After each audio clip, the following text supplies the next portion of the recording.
Hi, friends. It's Mrs. Ross and Salsa. There's Salsa. We're coming to you from Kate's room tonight because that's where Salsa is.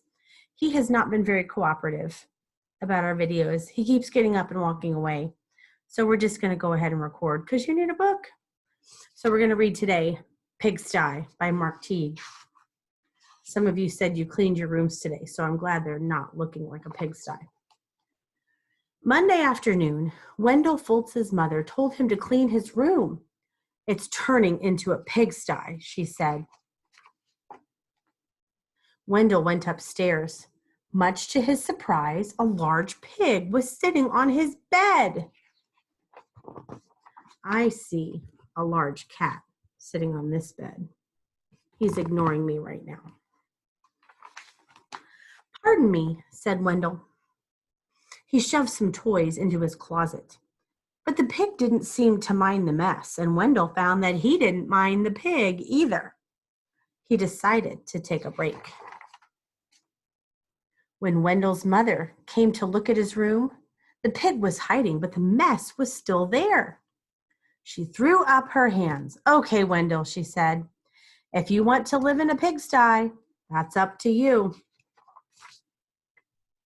Wendell could hardly believe his luck. Now I can live however I want.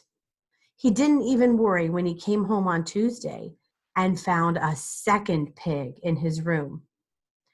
The mess had grown a bit worse, but he was able to jam most of it under his bed. Pigs are all right, he said, as long as it's only one or two. In fact, they had a wonderful time.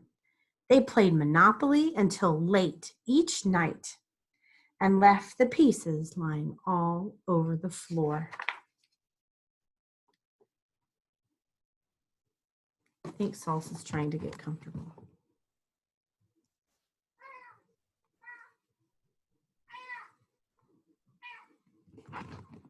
He's purring now. He's got a good book and a cozy bed.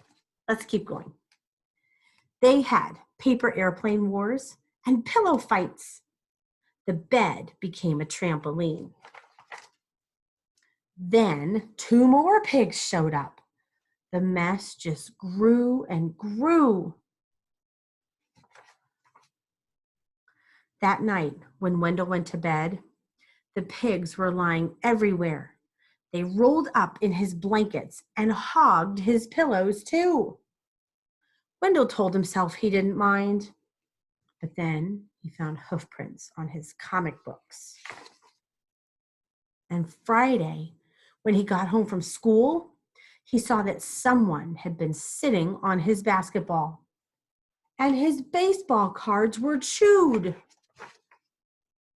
That does it, said Wendell. I've had enough.